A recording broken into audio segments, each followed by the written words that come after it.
የዝምታ ታምራዊ ኃይል the power of silence። ብዙ ስኬታማ ሰዎች ለምን ዝም ይላሉ? በዙሪያችን ባለው ጩኸት፣ መረጃና የማያቋርጥ የዲጂታል ዓለም ግርግር ውስጥ የዝምታን እውነተኛ ዋጋ ያለውን ውስጣዊ ሰላም ረስተነው ይሆናል። በዚህ የዲጂታልና ተለዋዋጭ ዓለም ጸጥታን ማግኘት ከባድ እየሆነ መጥቷል። ከተሞች በጩኸት ተሞልተዋል። ስልኮቻችን ያለማቋረጥ ይጮኻሉ። ማህበራዊ ሚዲያ ደግሞ አእምሯችን በየጊዜው በብዙ መረጃዎች ያጥለቀልቃል። ነገር ግን ከዚህ ሁሉ ጩኸት ጀርባ ለጤናችን፣ ለደስታችንና ለውስጣዊ ሰላማችን ወሳኝ የሆነ አንድ ነገር አለ። እሱም ዝምታ። ዛሬ የዝምታ አስገራሚ ጥቅሞችን በጥልቀት እናያለን።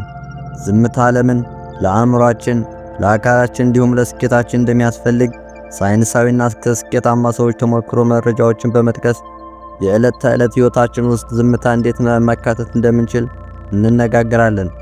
አእምሮና አካሎ የሚያመሰግኗችሁን ይህንን ጉዞ አብረን በጥበብ እንጀምር።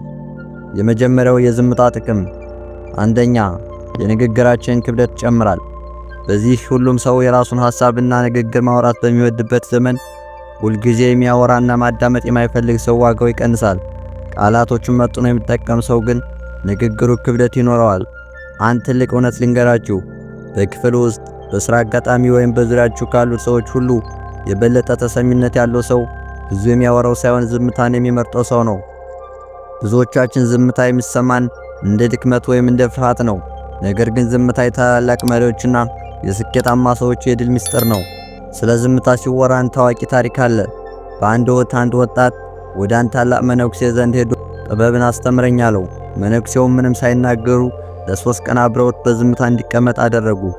በሦስተኛው ቀንም ወጣቱ ምንም አላስተማረህም እኮ አላቸው። መነኩሴውም ፈገግ ብለው ዝምታ ካላስተማረህ ንግግር ምንም ሊያስተምር አይችልም አሉት ይባላል። ሮበርት ግሪን 48ቱ የሥልጣን ሕጎች ወይም 48 Laws of Power በተባለው መጽሐፍ ላይ ሁልጊዜ ከሚያስፈልገው ነገር ያነሰ ተናገር ይላል። ሰዎች ብዙ በማያወራ ሰው ላይ ትልቅ ክብርና ፍርሃት የማሳደር ዝንባሌ ያላቸው። ሁልጊዜ የሚጮህ ሰው ንግግሩ ዋጋ አይኖረውም። ነገር ግን አልፎ አልፎ የሚናገር ሰው ንግግር እንደ ወርቅ ይቆጠራል። ዝምታን የምታዘወትር ከሆነ ሰዎች አንተ አፍህን ስትከፍት ምን ሊል ይሆን ብለው በጉጉት እንዲጠብቁና ለአንተ ከፍተኛ ክብር እንዲሰጡ ታደርጋቸዋለህ። ሁለተኛው የፈጠራ ችሎታን ያሳድጋል። ዝምታ ካሉት አስገራሚ ጥቅሞች ውስጥ ሌላኛው የፈጠራ ችሎታችንን ማሳደግ መቻሉ ነው። በዓለማችን ያሉ ታዋቂና ስኬታማ ሰዎች የተለያዩ የፈጠራ ሥራዎቻቸውንና አዳዲስ ግኝቶቻቸውን ያገኙት በዝምታ ውስጥ ነው። አእምሮአችን ከውጭ የሚመጣ ጩኸትና መረጃ ሲቆምለት ዲፎልት ሙድ ኔትወርክ ወይም የአእምሮ የእረፍት ጊዜ ክንውን ወደ ተባለ ሙድ ይገባል። ይህ ሁኔታ አእምሮአችን ተያያዥነት የሌላቸውን ነጥቦች እንዲያገናኝና አዳዲስ ሐሳቦችን እንዲያፈልቅ ይረዳዋል። የዓለማችን ድንቅ መሐንዲስና ኤሌክትሪክ ፈጠራ አባት ኒኮላ ቴስላ አብዛኞቹን ግኝቶቹን ያገኘው በዝምታና በብቸኝነት ውስጥ ነው። ደጋግሞም እንዲህ ይል ነበር፣ አእምሮ በዝምታና በብቸኝነት ውስጥ ሲሆን የፈጠራ ቢላዋ ይሳላል። ሌላው ታዋቂው አልበርት አንስታይን ረጅም ሰዓታትን በዝምታ በማሰላሰል ያሳልፍ ነበር። ውስብስብ የሆኑ የፊዚክስ ሕጎችን ያገኘውም በቤተ ሙከራ ወይም ከመጮህ ይልቅ በጸጥታ ውስጥ በሐሳብ ሲጓዝ ነው። ዝምታ ሲሰፍን የራስን ድምፅና ልዩ የሆኑ የፈጠራ ሐሳቦችን መስማት ትጀምራለህ። አዳዲስ ግኝቶች የሚወለዱት ከጩኸት መሃል ላይ ሳይሆን ከጸጥታ ላብራቶሪ ውስጥ ነው። ሶስተኛ ዝምታ ከጸጸትና ከውድቀት ይታደጋል። ሌላውና አስገራሚው የዝምታ ጥቅም ከጸጸትና ከውድቀት መታደግ መቻሉ ነው። አንድ ሰው ሲያበሳጭን ወይም አስቸጋሪ ሁኔታ ሲገጥመን አእምሮአችን ምክንያታዊ ከመሆን ይልቅ ለነገሩ ስሜታዊ ምላሽ ለመስጠት ይሞክራል። በዚህም በሽርፍራፊ ሰከንዶች ብቻ እድሜ ልካችንን ሊጸጽተን የሚችል ነገር እንናገራለን። ዝምታን የሚያበዛ ሰው ግን ለነገሩ ስሜታዊ ምላሽ ከመስጠት ይልቅ ለትንሽ ጊዜ በማሰብ ነገሩን ከስሜት በማውጣት ወደ ምክንያታዊነት ይወስደዋል። ብዙ ስኬታማ ሰዎች የሚጠቀሙበት አንድ ዘዴ አለ። እሱም አንድ አስቆጪ ወይም አስደንጋጭ ነገር ሲገጥም መልስ ከመስጠት በፊት ለ5 ሰከንድ ዝም ማለት ልምድ ነው። ይህች አጭር ዝምታ ሁኔታውን በትክክል ለመረዳት እድል ትሰጣለች። በንዴት የምትናገረውና በኋላ የምትጸጸትበትን ቃል እንድታወጣም ታደርጋለች። ብዙ ተናግሮ ከመጸጸት ጥቂት ተናግሮ በሰላም መኖር ይመረጣል። አራተኛ በሰዎች ዘንድ ለመወደድና ለመከበር ዝምታ ይጠቅማል። ሰዎች ስለ ራሱ ከሚያወራ ሰው ይልቅ ዝም ብሎ የሚያዳምጣቸውን ሰው እጅግ አድርገው ይወዳሉ። ዴል ካርኔጊ ሃው ቱ ኢንፍሉዌንስ ኤንድ ኢንፍሉዌንስ ፒፕል በተባለው ታዋቂ መጽሐፍ ላይ አንድ ትልቅ ምስጢር ይነግረናል። እሱም በ2 ዓመት ውስጥ ሰዎች ስለ አንተ እንዲያውቁ በማድረግ ከምታገኘው ወዳጅነት ይልቅ በ2 ወር ውስጥ ለሰዎች እውነተኛ ፍላጎት በማሳየትና በማዳመጥ ብዙ ጓደኞችን ማፍራት ትችላለህ ይላል።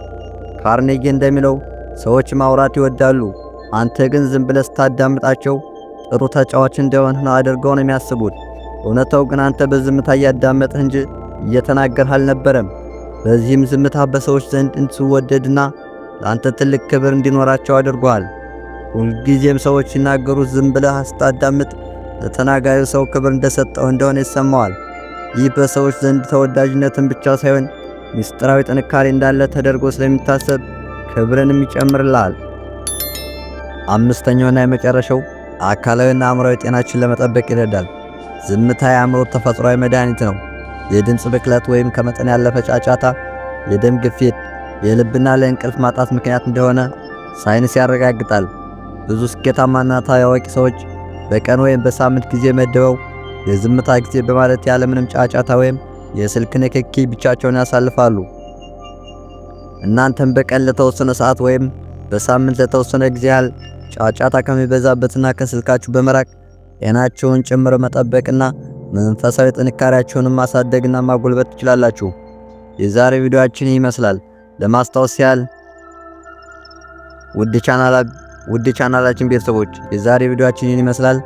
ለማጠቃለል ያህል በመጀመሪያ ዝምታ የንግግራችንን ክብደት ይጨምራል፣ የፈጠራ ችሎታን ያሳድጋል፣ ከጸጸትና ውድቀት ያድናል፣ በሰዎች ዘንድ ለመወደድና ለመከበር እንዲሁም የአእምሮአችን ጤና ለመጠበቅ የሚሉትን በዝርዝር አይተናል። በቀጣይ በሌላ ቪዲዮ ሐሳብና ርዕስ እስክንገናኝ ሰናይ ቆይታ ይሁንላችሁ። ይህን ቪዲዮ ላይክ እና ሰብስክራይብ ማድረግ እንዳትረሱ። ይበልጥ ከተመቻችሁ ለጓደኞች ሸር አድርጉላቸው። መልካም ጊዜ